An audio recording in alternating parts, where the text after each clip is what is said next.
Hello, everyone. So in this one, I'm going to be going through some of the highlights and lowlights of my season with SSX, season 36.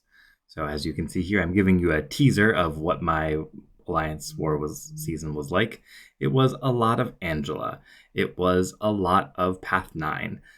Turns out that having a rank 4 Angela and having a whole bunch of people who are not using potions and not using power backs, Angela is a very solid, very reliable counter to all of Path 9, especially when people are throwing Havocs and Bishops and all sorts of good stuff on there. So you can see, I believe I had 5 Void fights. I think I had 6 Bishop fights. I think I had 5 Havoc fights. And then the numbers go down from there. But Angela with Odin, incredibly strong, incredibly reliable, will take this fight every single time. This is war number 1, so I was still getting my feet under me with how she plays unboosted.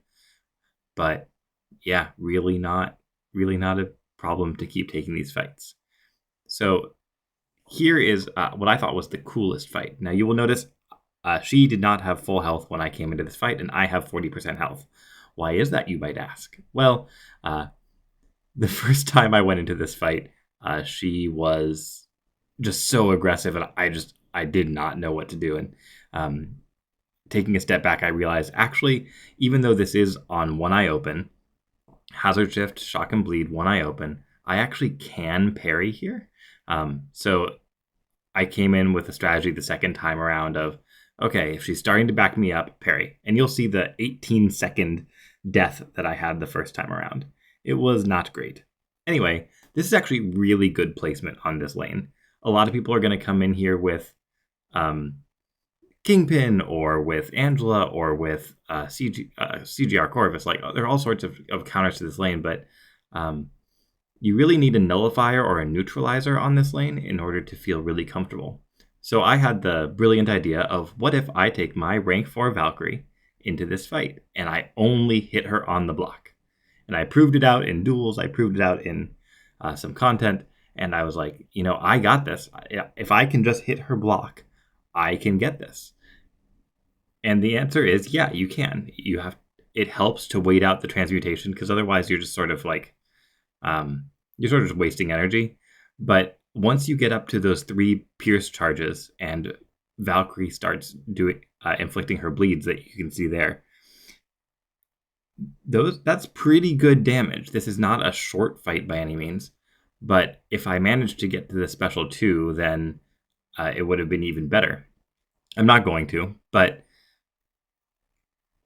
in this second round of this fight, with only losing 20% of my health, I managed to get Cersei down, basically only hitting her block from 96% or something. So very viable strategy. This is Hazard Shift once more. A lot of Hazard Shift in this video. This is Hazard Shift on the Stun Immune mini boss node. So Hulkling, good, strong placement here. I really don't think much of Hulkling as a defender, to be perfectly honest. But if you're going to put him somewhere, anywhere Stun Immune, or anywhere where you can't just like nullify him easily, you can't just bring any arbitrary nullifier, your Clairs, your Dooms, any of those.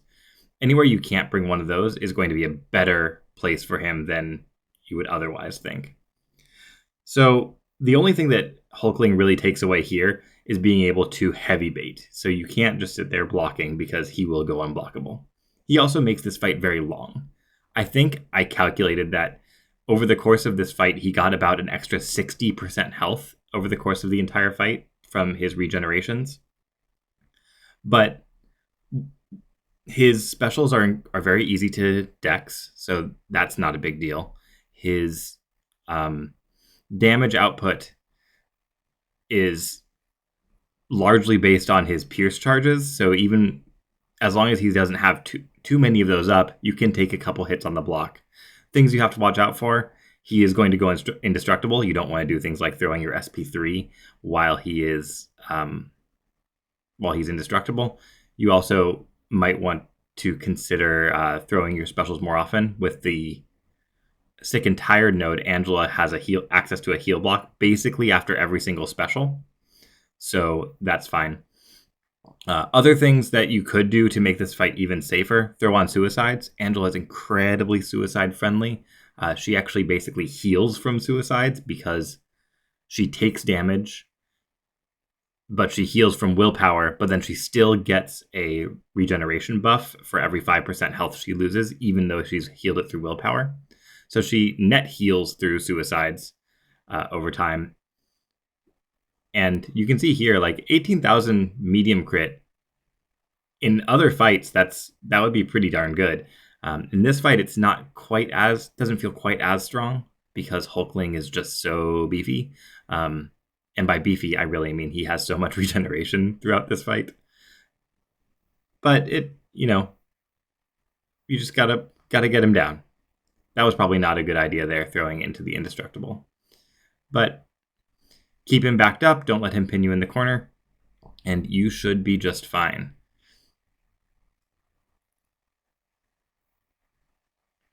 Oh, indestructible right at 1%. No one wants that. Oh, I could have gone in there and punished too. There we go. Okay, now we can finish it off. All right, so last of the real showcase fights that I wanted to show off. I did take Doom bosses 4 times this season. I died 1 time. The first time I went in, I died, and you will see that in a minute. The second time, I did not die, but someone else had gone into the fight before I did, so I don't feel like it was a full solo. Yeah, so someone else had gone in, so I was like taking him down from about 60%. But this is the last one. This is war number 9 for the win, and it was a close war, so it felt pretty good about this one. With Omega Sentinel, what I've learned that you want to do is obviously keep the heal block up because Doom is a conduit defender.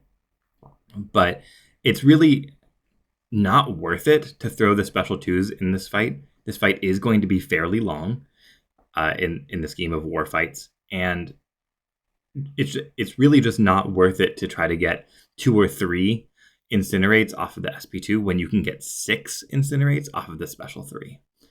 And you can see I'm basically playing 0 contact. Just like the Hulkling fight you just saw, I'm really just not going to let him touch me at all. The block penetration that Doom has is dangerous. So let's throw off that SP3. You can see I'm at 38 hits and I've only done 14%. It doesn't feel good, right? But here's the thing. Once you get those 6 incinerates up, if you can keep those going, all you need to do is keep those going. You can see that right now they're ticking for 3,000 apiece. And if I can just keep baiting out an SP1 and punishing, it feeds Mystic Dispersion. I then bait out another SP1, and then I go back in, light ending combo, feed Mystic Dispersion. How long has those 6 incinerates been up now? Just completely paused? How long have they been ticking down for 3,000 per tick? That's 6,000 damage per second. So going on about a minute now that they've been just ticking down, ticking down, ticking down.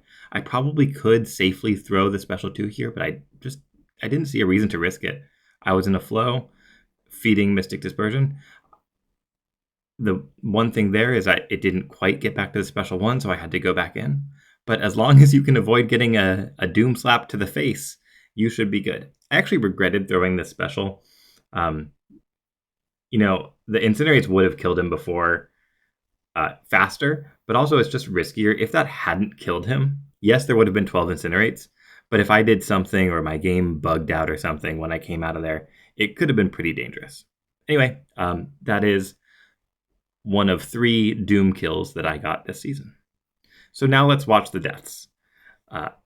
I believe I had 55 fights this season. I had 6 deaths.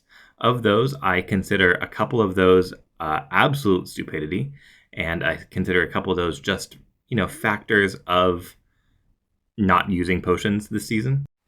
And the last 2, in my opinion, were bad assignments. They were not really safe fights. Winnable, but not safe. One of them we knew was a bad assignment going into it, and one of them we didn't really know. So there you go. Take a punch to the face is not the way to go with these fights. As promised earlier, here is my Valkyrie death against Cersei. So once again, I convinced my officers that this was the best way to counter Cersei. And you can see she came out the gate just absolutely swinging, really not giving me much opportunity to back her up. But her specials are dexable. I could have done that, but it's high risk to do it in the corner. And so here you have me like trying to back her up, trying to get some more space. I think I said earlier that it was an 18-second fight. That clearly wasn't true. I don't know what I was remembering. But she's just so aggressive, and I'm not doing any damage. Got pretty frustrated. Got hit by 2 special ones. You're not going to beat Cersei that way.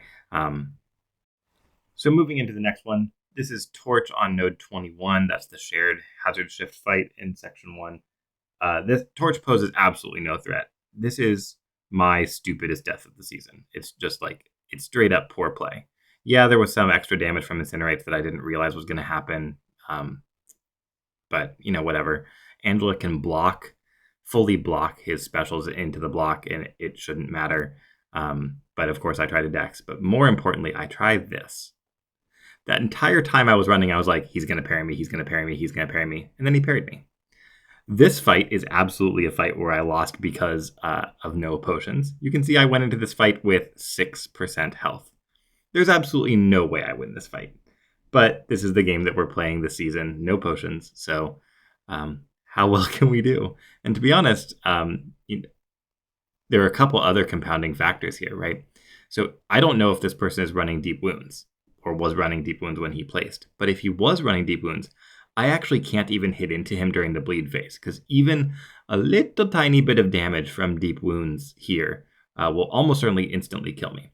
So I can only hit into him during the shock phase. And Kingpin's not exactly a guy who's easy to get openings on. I don't feel like I can parry stun, even though I am able to parry stun. But you can see that a single blocked hit took me down to 1%. So this is going to be a tough one. Can I actually clean out this fight in the shock phase only with Angela and close this out? Now I have to wait it out again. Gotta avoid getting backed into the corner. Push him back. Maybe try to push him back to a special 2. He's kind and throws... Sorry, not special 2, special 1. He's kind and throws a heavy there, giving me an opening. I do wonder if I could have done this with Suicides on, because I would have healed a little bit. If I had turned Suicides on, I wonder if I could have done this. But I will... I mean, I've made it 52% with starting with 6% health. You can't say that's bad. But as this is in my death section, you know how this ends. And ultimately what happens is, well, you'll watch it. But I'm trying to do as much damage as I can. Got him down to 33%, starting at 6% health. But now we're in the bleed phase again. Can't really do much. And I don't know if that was a dropped input or just bad play. But, with a full health Angela, that's nothing, right? That's nothing right there. So this is my death to a Doom boss. I do feel a little bit bad about this one because I had this, right? You can see right now, this is before I realized that I wanted to be throwing special 3s. This is when I thought I wanted to be throwing special 2s. So managed to pause it there, 16, but you can see, number 1, we're much farther into the fight. There's a minute left here. I did get clipped. That's my mistake. But I've still got 3%. I've still got some Incinerate ticking. But you can't run into a Doom Slap. You just can't do that. So that was rough. All right, so moving on to the next one. This is one of the ones that I don't think was a good matchup. In fact, our planner missed this fight. Our planner did not assign anyone for this fight. So I was like, I think it's possible to do this fight. But the worst case scenario is that he goes into Wrath while I have a regeneration buff up. So Omega Sentinel, when she hits into someone with a poison, she's going to get a regeneration buff. When that buff expires, it's going to feed Mystic Dispersion. If he's in Wrath here, then he's going to be maintaining a lot of his power. And this node actually also has that node. I can't remember the name of it right now. That node, that power reserve. There we go. The node that makes him take less power to do things. So you've got to keep him throwing specials. He's got to be kind. He's got to be throwing them. And the worst thing that can happen is that you just get backed up into the corner in Wrath. You have one of those regeneration buffs up. Forgetting to turn off your notifications does not help, but that's not what killed me here. Keeping the heal block up, getting down to that 40% range. But here we go. Here we are. I have a regeneration buff up. He's in Wrath. He's just backing me up into the corner. I managed to dex that first one. I missed the dex on the second one, but honestly, it didn't matter. As soon as that regeneration buff expired, he was going to get a special 3 and just kill me. I was done. So here's my distribution of fights through the season. You can see Angela got a fair amount of action. Omega Sentinel got a lot. I used a total of 5 attackers in this season and ended up with a record of 55 and 6.